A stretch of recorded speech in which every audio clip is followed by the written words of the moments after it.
Hello and welcome to the Motivating Force. Glad to have you guys here this Wednesday. You're here with myself, Justin, a highly caffeinated motivational leader. And with me, I have Josue, an aspiring Marine Corps officer who's currently finishing up his bachelor's in the criminal justice field. Yes, sir. And currently in ROTC for the Marine Corps. So, this day, we are talking about the origins of Christmas. Yeah, it's going to be a nice little fun bonus episode because Christmas Eve is tomorrow. Christmas will be on Friday. Yeah, it's going to be the first Friday that I have off in a year. A very long time. Yeah, unfortunately, I don't have Christmas off, but whatever, time and a half. Anyway, money's not important right now, but we're going to be talking about the origins of the holiday itself. We're not going to make it boring and be like when baby Jesus was born. We're moving away from that. We're digging a little bit deeper. It's going to be full of fun facts for you guys. Pretty interesting topics and eras that I didn't know of when I first started researching this, because I was raised in a religious household, Christianity, so I was always under the impression it was baby Jesus' birthday. How about you? Yeah, no, I had the same impression growing up. It's always been about that traditionalism of the holiday with Jesus Christ.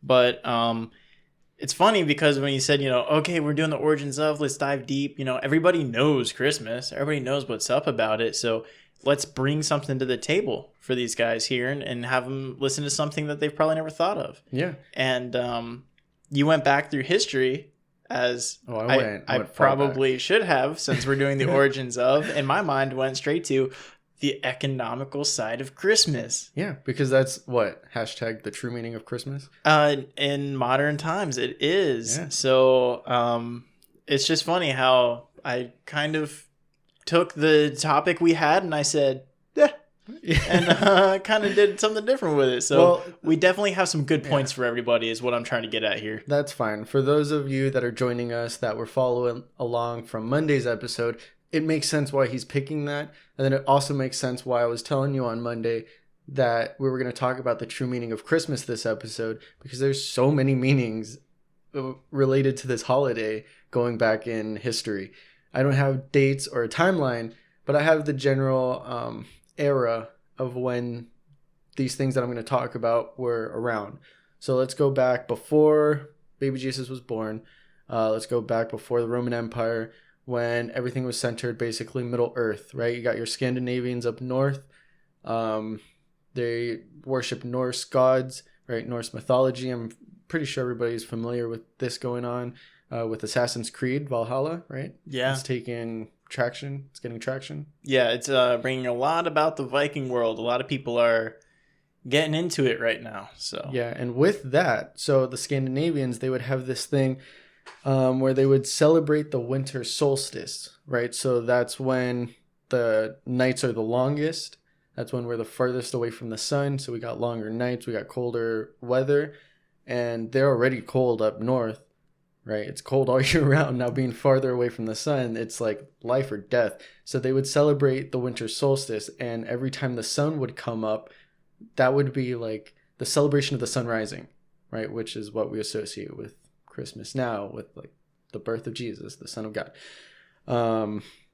But the Yule, I'm sure now everybody's getting a little bit more familiar with that because we still implement the Yule log.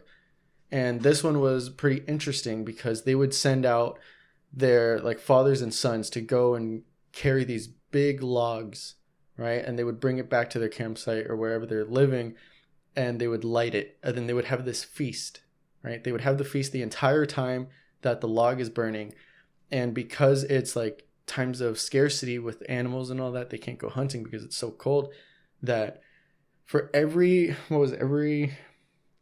spark from the fire that came from that Yule log represented a new pig or a calf that would be born during that upcoming year. And I thought that was so cool because like it's going to last for hours.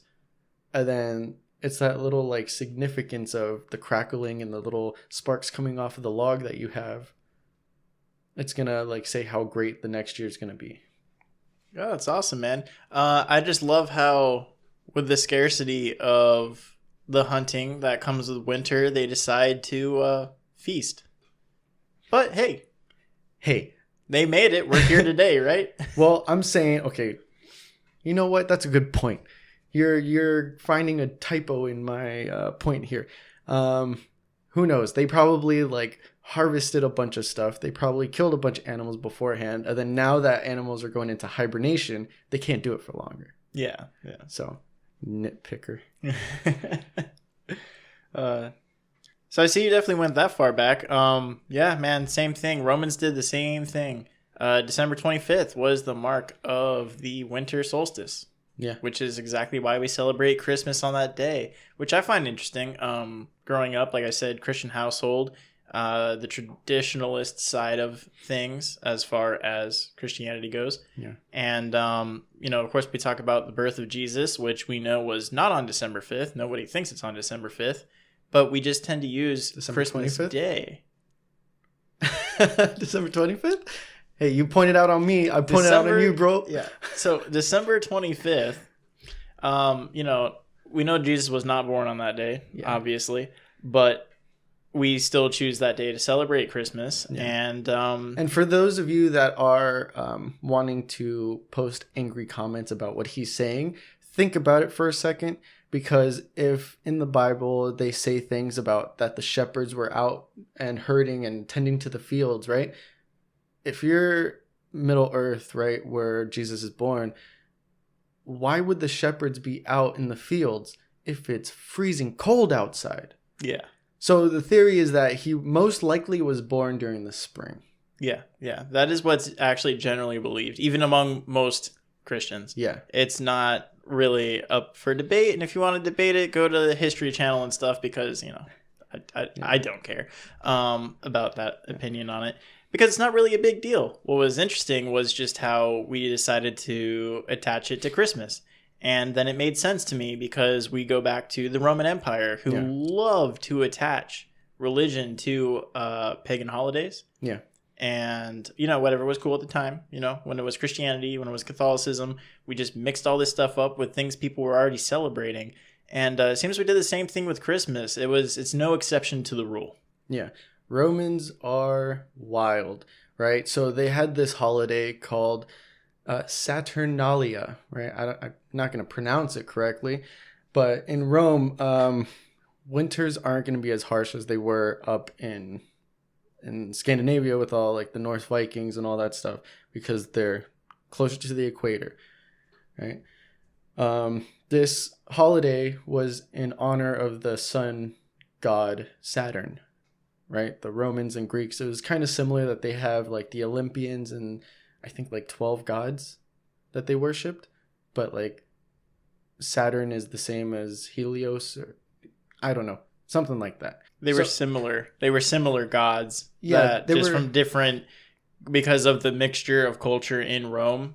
We did get a lot of, not really confusion, because of course at that time, people worshipped what they did and the gods that they did. But now when we look back at it, we're like, well, these two gods were similar and it's different mythologies, but you can call it one or the other because it means the same thing. So when you talk about like Helios and you talk about Saturn, you talk about either saying like God or saying Allah. Yeah. Essentially, you're talking about the same person. Yep. Is the point that you're getting at here. Yeah, exactly. Thank you for clearing that up. You're I was welcome. having a little bit of a brain lag there. But no, so they would honor the sun god, and he was also the god of agriculture, because when the sun's up, you're able to farm, you're able to like grow plants. When it's freezing cold out, you can't grow anything. You got frost warnings going out over here in Florida because the temperature's dropping so cold that we have our plants that are outside that we have to bring them in, or else they're going to die. Onto a brighter note, they would do essentially the same thing as the Scandinavians. They would celebrate this holiday from the beginning of December onward, probably a month, give it mid-January, right? So the winter solstice, everybody's familiar with that now. But a fun fact that I wanted to point out is that during the time they also had this pagan holiday called, again, I'm not going to get pronunciation correct on this, Juvenalia, probably Juvenalia. I don't know. But it was a feast honoring the children of Rome. They also had... Makes sense. Comes from the word juvenile. That is a good point. I was thinking about that as well. But they also had the upper class in Rome. They would celebrate the birthday of Mithra, right? So they were honoring multiple deities at this point, and it was the god of the unconquerable sun. They have to make it fancy, right? On December 25th itself. So Saturnalia was the whole winter solstice, but on that specific day of December 25th, they would honor the god of the unconquerable sun, Mithra, right? And it was believed that Mithra, an infant god, was born of a rock. So it was like her birth into this world is what they were celebrating. So again, correlation with Jesus being born, a son, correlation with the Scandinavians and the rise of the sun itself. You see, so it has that same kind of tie to everything. And they would actually, the Romans would classify that event, the birthday of Mithra, as the most sacred day of the year. So I just find it so interesting, like all these different places around the world, all these different places in different timelines, like they're all correlating to one main point. This is why I love studying mythology and different cultures, different religions, because when you compare it, man, it all comes down to pretty much the same thing with different words.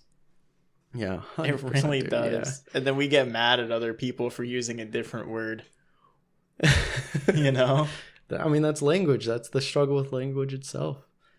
But let's talk about Jesus and being the birthday boy, since we keep bringing him up. Yeah. Right? So, like you were saying, how Christianity and wanted to take over all these pagan religions, right? So, the research I was doing, it was actually saying that around the early days of Christianity, because it was like a break off of the Catholic Church, right? Christmas wasn't celebrated. They actually celebrated Easter more because that's when he rose from the grave.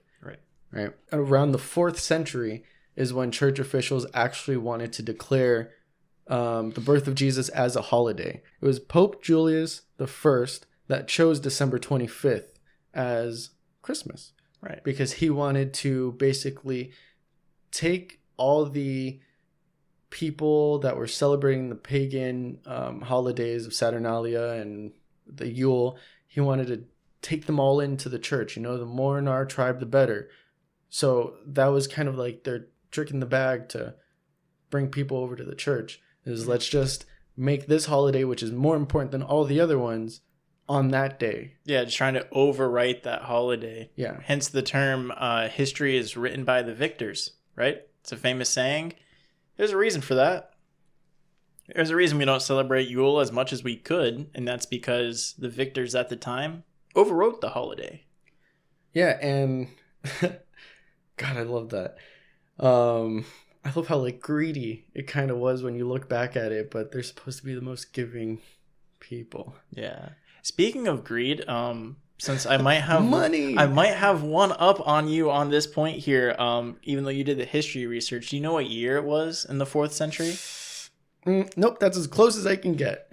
You got the date? 336. Oh, there you go. That was the year that Christmas became what it is. Okay, well, since you're going to hit me with numbers, I can hit you with numbers on this one then. So with like me saying that they were trying to adopt the Saturnalia festivities, right? They implemented this thing called the Feast of the Nativity, which grew in popularity in Egypt in 432. And then it moved over to England by the end of the 6th century. And that's when it started building popularity, and everybody was celebrating Christmas at that point because England and having London like is this major hub. You know, then you have all of Middle America, look at me. I don't know my geography. Middle Earth, like I was saying before, with the Mesopotamia and Egypt and all that, celebrating Christmas now. Do you know the different days that Christmas is celebrated? Hit you with a little fun fact here. What do you mean, like that different places around the world celebrate Christmas? Yeah, that celebrate actual Christmas, not a different holiday for it, but the same Christmas, except not on December 25th. I didn't know this. This is interesting. So let me clarify this real quick because I know, because I'm also Hispanic, if you couldn't tell. A lot of my I have family. no idea. I know it's kind of hard to tell sometimes. A lot of my family celebrates Christmas like the night of the 24th, which is Christmas Eve. So okay. is that kind of what you're saying? How like they celebrate it a different day? Or their actual Christmas isn't December 25th? Their actual Christmas isn't December 25th. So we get December 25th from the Roman Empire because we still, in modern time, use the Gregorian calendar. Yeah. Which was established and made popular during the Roman Empire. Yeah. And we kind of stuck to it because we said, well, why not? It's too much work to label another 365 days. Why mess with it? But before the Gregorian calendar, we had the Julian calendar. Yes. It's my little brother. Shout out, Juju. All right, go on. Merry Christmas. This was for a very short period of time. Okay, that we had this calendar. And like most things that happen with things that are very fleeting, you still have a group of people that hold on to it for dear life. So what we have is Oriental and Eastern Orthodox churches. They celebrate Christmas on January 7th. Wow, that's a little bit early, don't you think? A little early or a little late? Oh. January. I mean, January start off 7th. your year right. Yes, but it's because on the Julian calendar, when you match the two calendars up, December 25th for us falls on January 7th on the Julian calendar. Wow, their calendar's a couple weeks ahead, so they celebrate an actual Christmas as we do on the 7th. Wow. Yeah. Then the Armenians put it a little further off for reasons I couldn't find because I don't speak that language when I tried looking it up. Yeah. But the Armenian Patriarchate of Jerusalem. Patriarchy? No. Oh. Patriarchate. Read what I wrote right here, okay? That word, okay? Armenian of Jerusalem. They celebrate Christmas on January 19th. Wow, look at that. That's like no idea why. It's smack dab in the middle of our birthdays. It sure is, man. And that's what the most important holidays this coming year. Yeah. Anyway, but that's pretty interesting. Are those the only ones that are like different days? Or that you could find? Cause yeah, it's the only ones that I could really find. Anabaptists also celebrate it January 6th. Which is for a similar reason as far as the calendar lineup goes. Yeah. But then that's kind of like your thing with like being Hispanic. You celebrate it the day before. Anabaptist, same thing. So it's the Julian calendar the day before. Okay. Yeah. But that's pretty interesting. I honestly didn't know that. I thought Christmas was the 25th for everybody, and then you just celebrate how you want to. Yeah, no. It's like having New Year's and Chinese New Year's. It's that same concept.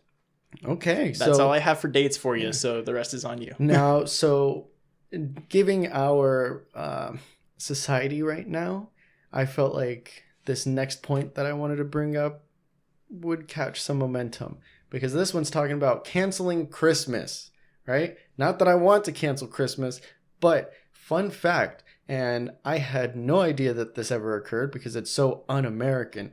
They wanted to cancel Christmas back when the Pilgrims first came over to America, right? Probably catching you off guard because this blew my mind, right? So they came to America in 1620. They were more orthodox in their beliefs. So we're talking about Protestants, right? Yes. Okay. They were more orthodox in their Puritan beliefs from this guy named Oliver Cromwell. Yeah. And as a result, Christmas was not a holiday in early America. From 1659 to 1681, the celebration of Christmas was actually outlawed. You would get fined 5 shillings, which is, like bands. Yeah, that's some money. Yeah, you would get fined money if you were caught celebrating Christmas. I believe it. And for those who don't know, Oliver Cromwell, he was one of the, I'm just going to say it, right? He's one of the greatest thinkers of the Protestant era. Yeah. He was that Martin Luther of the Enlightenment era. That's who Oliver Cromwell was for Protestants. Yeah. But that's so crazy that they were actually canceling Christmas. And look at us now in society canceling everything left and right. Yeah. Could it happen again? Could it happen again? Yes, because I can tell you right now that atheist states do have Christmas banned. So we're talking about China. We're talking about Russia. Wow. You cannot celebrate Christmas. Cannot. Not that it's not officially recognized, but you can't celebrate at all. So there are places around the world where you do not celebrate Christmas. There are also places around the world that do not recognize it as a holiday. And ironically enough, do you know what year Scotland officially decided to recognize Christmas? Scotland? No. They didn't start recognizing Christmas as an official public holiday until 1953. Well then, this one, I was going to finish this point up, but after the American Revolution and English customs fell out of favor, as they did, Christmas was actually declared a federal holiday June 26th, 1870. Okay. So pretty close too, but 1951? 1953. Oh, 1953? Yes. That's so recent. Yeah, it really is. Yeah. What were they doing? Still celebrating Yule? I guess they went back to Yule, man. I don't know. Hey, I mean, that even seems like a pretty cool tradition. Yeah. You know, we have our log cabin up in Tennessee. We should probably celebrate that one year. Yeah. Have a giant log burning for days outside. We'll make it happen, man. We will. Quick point. The whole point to that is we think of our holidays that we have now as something that is so stable, so set in stone. And all you have to do is talk to even just like somebody's grandmother in another country, and they're like, that holiday didn't even exist until after I was born. Yeah. And it's like, or that same person going, what? Or that same person going, we don't even celebrate it on that day. What are you talking about? Yeah. So, because I know we always have such that mentality because we grow up with the holidays, we grow up with the festivities, and we get these everlasting impressions of them that it's like the older we get, we just think they've been there forever. Like, that's just the way it is. And it's like, no, some of these things are so incredibly recent. Yeah. And especially when you talk about American history, because American history alone is incredibly recent. Yeah. You and know? so much has happened in that time alone that's still being brought up as incredibly controversial. Yeah, it is insane, man. So how are we looking at as far as history here? Well, history of it now, it's kind of all caught up. Now we're back to everything being Christmas, and we know Christmas as it is now, right? But now I want to start hitting people with fun facts, right? Because why have an origin segment without some fun facts about the origins of everything? So not about Christmas, but let's go a little bit into like how we celebrate it. Okay. Right. So I had one. I don't want to start off with that one because it's a little gruesome. So let's start off on a lighter note. Let's give the good old Santa Claus, right? Everybody associates Santa Claus now, right? Mm-hmm. Santa Claus is Christmas. You see Good him old around, you're Saint like, Nick. old Saint Nick, yeah. But he was actually the legend of Santa Claus. It could actually be traced back to a monk named Saint Nicholas, who was born in Turkey. So he was just this Turkish guy. He was in around 280 AD. Saint Nick, the legend is he gave away all of his inherited wealth and traveled by the countryside, helping the poor and sick, becoming known as the protector of children and sailors. So we can see how we're like getting that little legend. Like he gives gifts to people, primarily kids, and he's getting known as the protector of children, right? So then as the name gets thrown around the world, as times are going and we're adopting all these different religious festivities like we were just talking about, the Catholic Church like pulling all of these festivities under one curtain that we know of as Christmas. Saint Nick first entered American popular culture in the late 18th century in New York, right? When Dutch families gathered to honor the anniversary of the death of Saint Nicholas.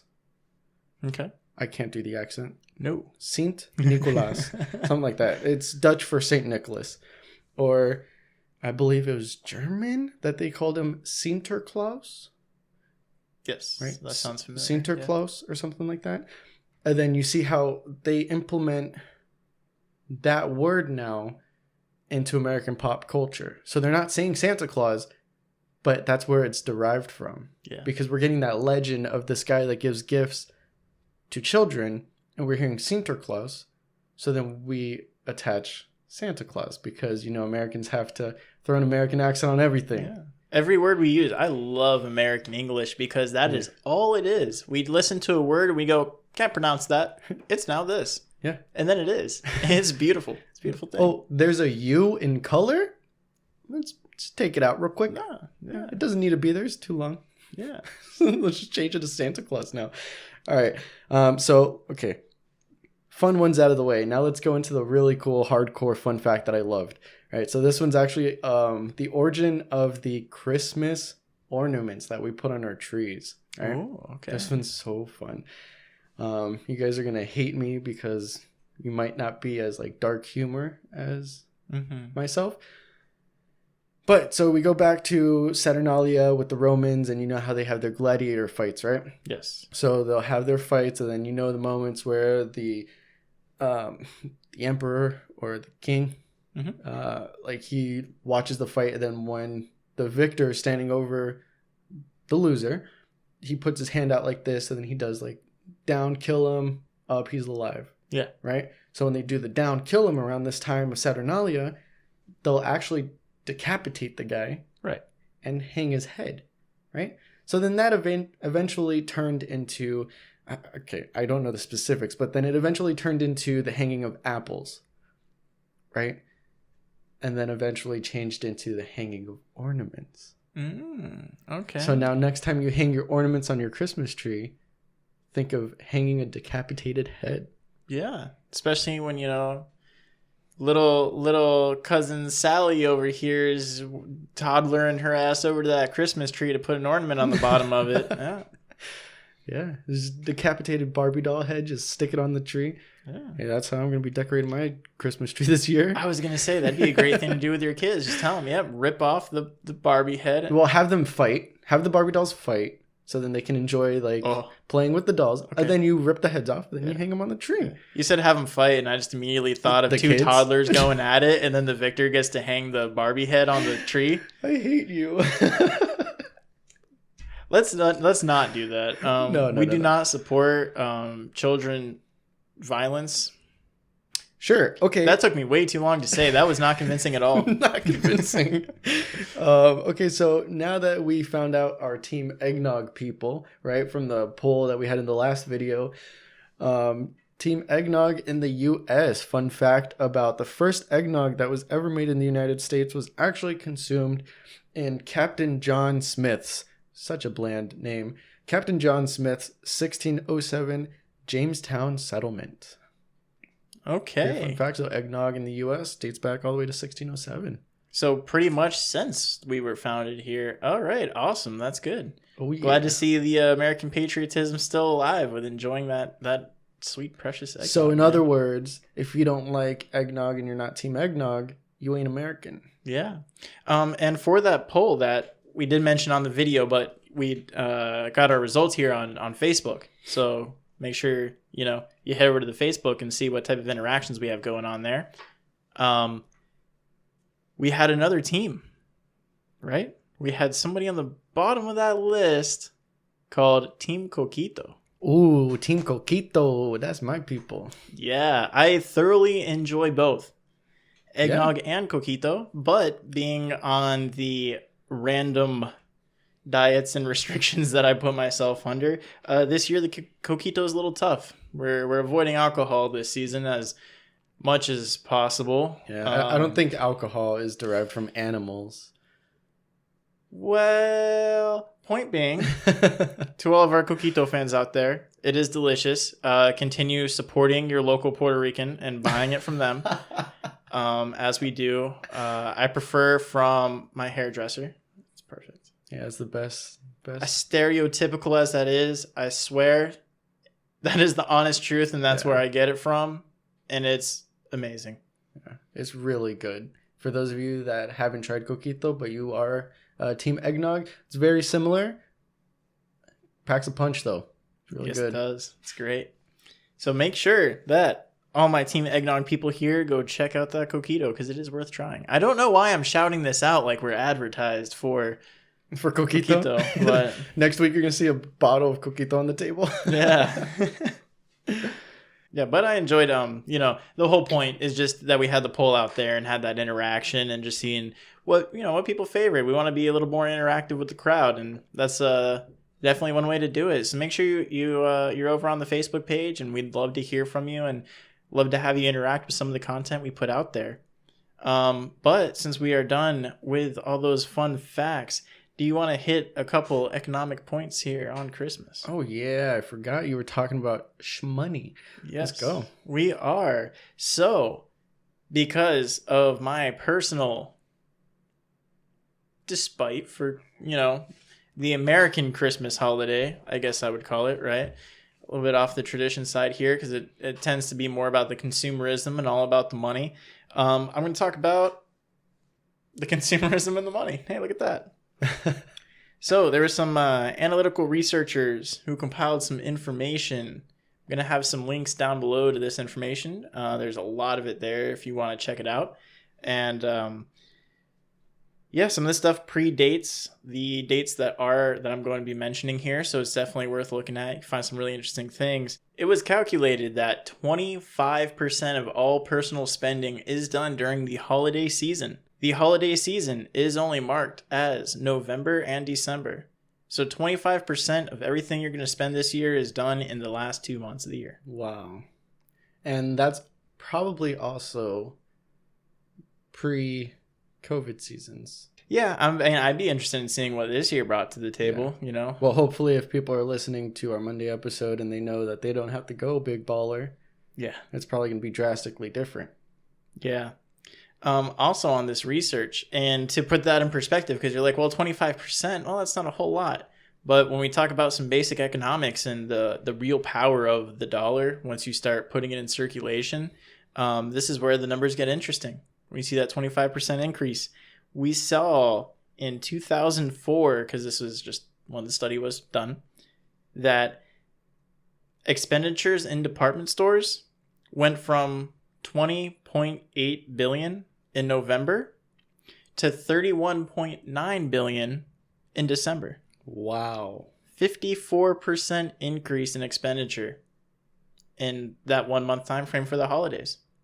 So you talk about 25% of everybody's personal spending, and that equates to over $12 billion that gets circulated in the economy in 1 month. Jeez, dude. You're spending too much money. Now, this is also a good point for financial management.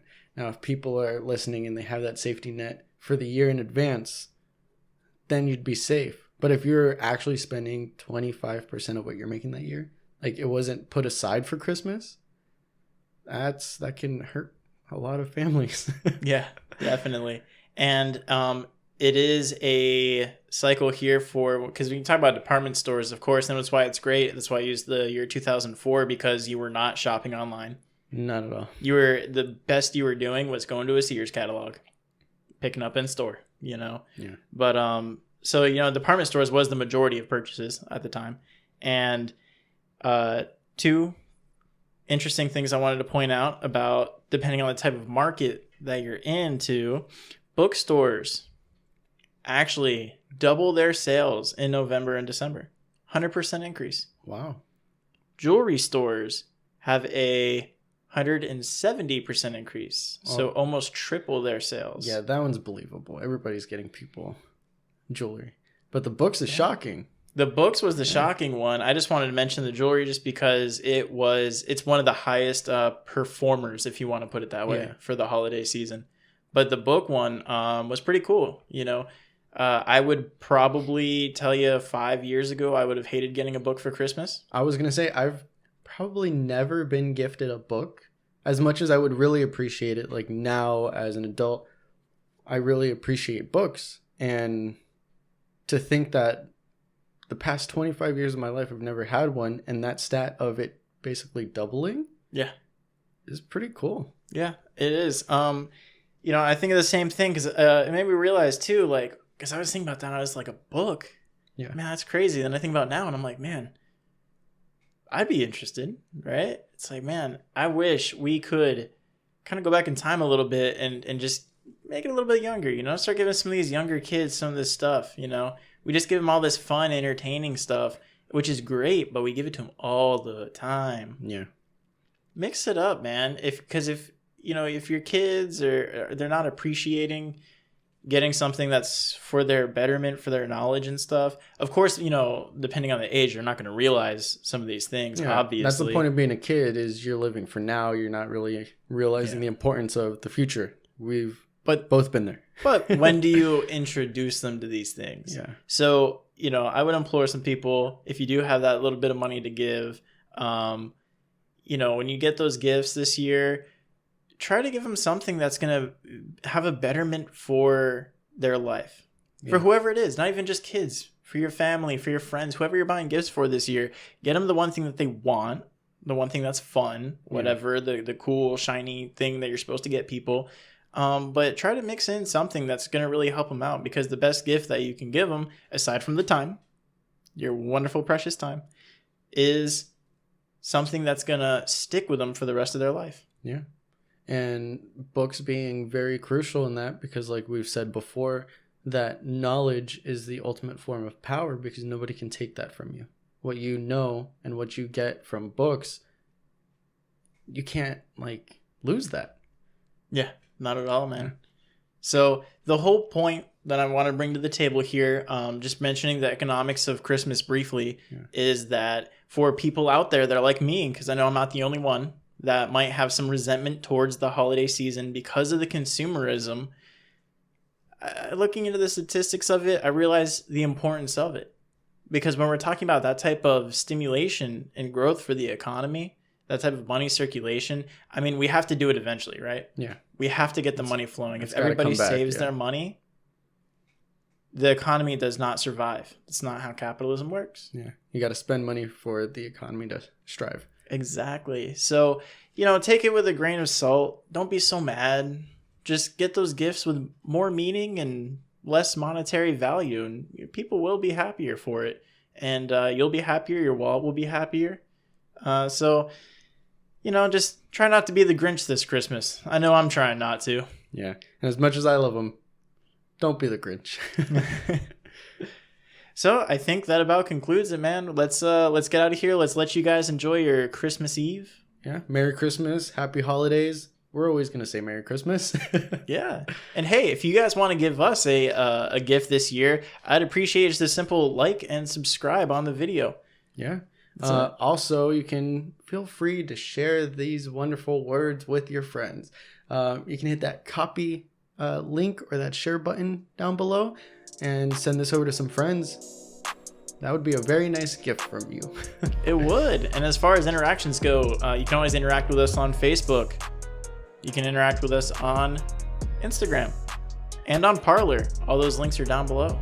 All of our episodes come out Mondays and Wednesdays, and like I said on Monday, teasing, we might be able to pull out episodes on Sundays. But Mondays and Wednesdays episodes will be coming out 8 a.m. EST. Now until next time, go on and get